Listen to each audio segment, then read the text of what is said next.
January last year, feeling slightly bloated, hungover, and realising I'd taken out too much credit, I set myself the aim of losing weight and paying off all of my debt.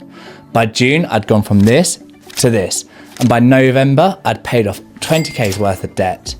In this video, I will talk to you about how I was able to achieve this, and I'll be honest, it isn't that hard, but requires what I call the 3 C's: consistency, control, and commitment. First, let's jump into how I paid off all of my debt. As mentioned, I started the year with 20k's worth of debt across 2 loans and 2 credit cards. And although I do not advocate taking on debt in any manner, these were taken on for very specific reasons.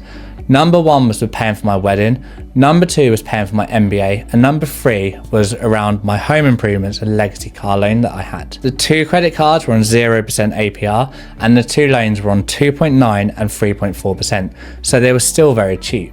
However, when you're paying £600 a month servicing your debt, you quickly realise that firstly it's bloody annoying, and secondly the opportunity cost from not investing and having some fun in your life is ridiculously high. To put this into perspective, if I was to invest that £600 into the S&P 500 instead of paying off debt, I'd approximately have £1.4 million saved after 30 years based on a long-term growth rate of 10.13%. Once I realised this, I started researching how I could pay off my debt ASAP. This led me to the following techniques that helped me to easily achieve my target. First, you have to understand what you're spending. Conduct an audit of your finances to understand your monthly expenditure, plus your net asset position. I found by understanding this, you could work out where you're significantly overspending. For me, it was eating and drinking out. Those thirsty Thursdays at work don't come cheap, I tell you that. Plus, buying items on Amazon, although I do blame the wife for that one, but don't tell her I said that. In addition to this, it's really powerful to work out your net asset position, i.e. how much you have in assets once you remove your liabilities. Ideally, this should be positive. If not, even more reason for you to pay off your debt ASAP. Next, you should work out how much you can afford to pay each month, while still comfortably paying off everyday expenses and still enjoying life. Personally, I love the 20-60-20 rule, where you allocate 20% of your salary to paying off debt, saving or investing. 60% is everyday expenses and 20% is for having guilt-free fun. Honestly, this is a really easy way to pay off your debt, build your future and still enjoy life. Once I learned it, it really changed my life. I actually made a video on this the other day. I'll link at the end for you. Next, you want to set yourself a target for how quickly you can pay off your debt and track your expenses to keep yourself accountable. For me, I actually came up with a target in an Excel file and then showed my wife and made her keep me to account each month. Next, you want to work out how you can lower your general living expenses. But to do this, you first have to work out what they are. I worked out how much my memberships were costing me, how much my mortgage was, my bills, etc. And by renegotiating some deals, stopping some subscriptions, and being more conservative on my bills, I was able to reduce my everyday expenses from 55% to 47% of my income, meaning I was able to pay off more debt. The next thing I did was to pay myself first. Here, I automated paying my debt the day I was paid. By doing this, 23% of my salary went into paying the debt off, meaning I had no choice other than to pay it. In addition to this, I automated investing a small amount of money in stocks and shares ISAs, where I made 20% since April last year. I also decided to focus on paying the highest interest debt that I had first, that 3.4%, as this is known as the debt avalanche method. This ensures you pay off your most expensive payments first, thus increasing your future cash flow in the quickest manner. Next, you may also want to think about consolidating your debt. I didn't have to do this personally as my interest was low, but you might also want to consider consolidating your debt or moving high interest debt to a lower interest credit method to lower your fees. This is particularly powerful if you have expensive credit cards or loans that you're paying way too much on. Next, you want to increase your income. You can either negotiate a higher wage, start a side hustle, or get a new job. Finally, whenever I received a bonus or had leftover income at the end of the month, I put this straight into the debt repayment. This will help me to pay off my debt other than my car and mortgage, and honestly, it's liberating. Rather than having to pay off that debt each month, I'm able to now save 30% of my salary every month, significantly growing my future wealth once compound interest takes effect. After 30 years, I will likely have £1.4 million, which I otherwise wouldn't. Now, for you switched on ones there, you may actually be thinking, hang on, why do you have a car on credit? Surely this isn't financially wise. And to be honest, you're spot on. However, this comes from my 20% fun and enjoyment pot, as my car is how I spend money in a way that provides me satisfaction. Honestly, paying off your debt is liberating and is really life-changing. I encourage you to start paying off your debt if you have any ASAP. And also, once you've done this, you need to ensure that you don't fall back into the trap of taking on loads more debt once again. To do this, have a 24-hour pause rule before buying anything high value. This ensures that it isn't just an impulse buy and that you've shopped around. Next, only buy things that you can afford without taking on debt, if you have to. Number 3 is to only buy on credit if the opportunity cost of not buying on credit is too high. For example, if you can get an asset for a low APR, but you'd lose money in lost income by selling another asset to buy it, and only if you have the money to cover it should you need to pay it off immediately, you should buy it. This is a classic tactic that the wealthy deploy. It's called leverage. Next, do not fall for lifestyle inflation. As your wages increase, do not default to buying more expensive items needlessly. One thing that I also find really motivating is tracking your net wealth across all investments.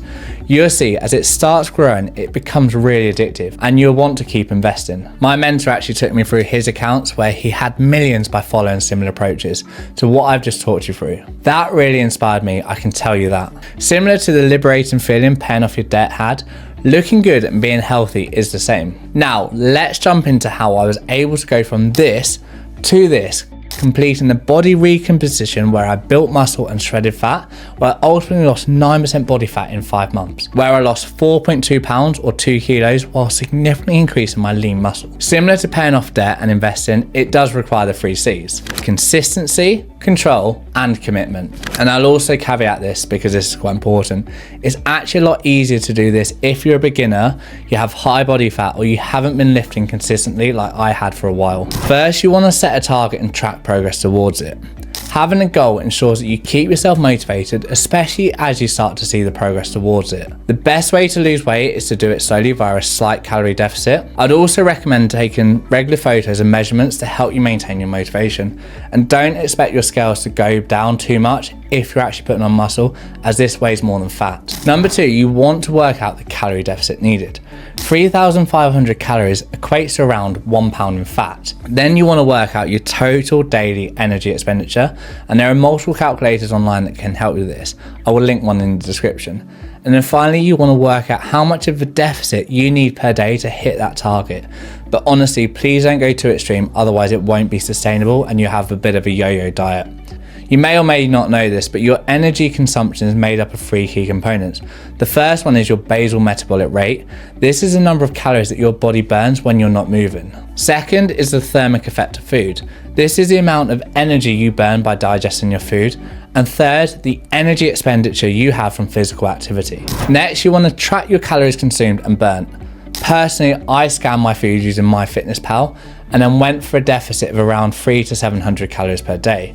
I also had a refeed days where I ate at maintenance, and as long as I had my protein, I would then fill the rest of my calories with food I enjoyed, making it not seem like a diet on occasion. Next, you want to up your protein. If you're trying to body recomposition, make sure you consume at least 2.2 grams of protein per kg of body weight. That's equivalent to 1 gram per pound. And remember, you need a higher dietary protein intake in order to maintain muscle during a cut, let alone gain muscle. Protein will increase your muscle mass, keep you fuller for longer, and your body will burn extra calories trying to break it down. It's called the thermic effect of food, as we just discussed. Next, you want to incorporate weight training or resistance training to build muscle. Compound movements are best as they work multiple muscle groups and burn the most fat. For example, go for a push, pull, and a leg split, or a full body split.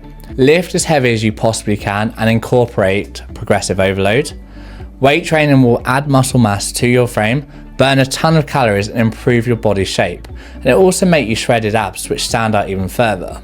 Work on those shoulders and back to give yourself a nice V shape, which will help you look good and thinner. And once you get to around 14 to 20% body fat for women, or 6 to 13% for men, start doing ab workouts to enhance your definition of those good old abs. Number 6, you want to ensure that you get enough sleep. 7 to 8 hours a day is recommended. This reduces the desire to binge, helps your muscles recover, and reduces your desire to be lazy. Number 7 is you want to focus on your gut health. I was actually listening to an expert talk about this at work yesterday, and it is so important for your mental and physical health. Here you want to eat a diverse range and a fiber-rich diet. Include a variety of plant-based foods such as fruits, vegetables, whole grains, nuts and seeds. Aim for at least 30 different plant-based foods per week to encourage bacterial diversity. Next, fiber is essential as it serves as a food for the beneficial gut bacteria. Foods like oats, beans, lentils, brown rice and bananas are excellent sources of this. You also want to consume fermented foods. Fermented foods like yogurt, kefir, kimchi, sauerkraut, miso, kombucha provide probiotics, live beneficial bacteria that can enhance your gut health. You also want to incorporate prebiotic foods. Prebiotics are fibers that feed your good bacteria in your gut. Foods like garlic, onion, leeks, asparagus, bananas and whole grains are rich in prebiotics. You also want to avoid ultra-processed foods.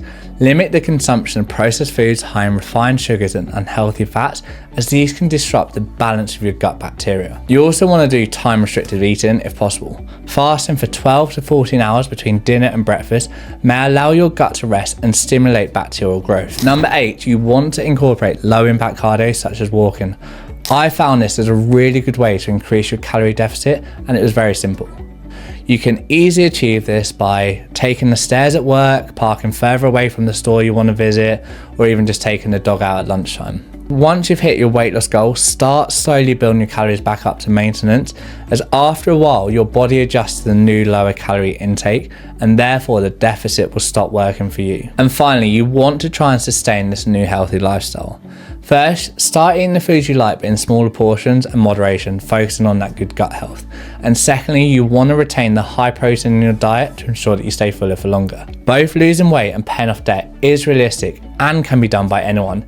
It just requires discipline, consistency and a careful tracking. Remember, once you've hit your target, try to maintain these good habits to prevent you falling into the same cycle in the near future. If you've liked this video, please hit the like and subscribe button and let me know what your targets are. If you don't mind subscribing and liking, it really helps the channel to grow and I really appreciate it. Good luck, my friend. If I was able to do it, you definitely can as well. You've got this. 2025 is going to be the year that you lose weight and pay off all your debt. You've got this.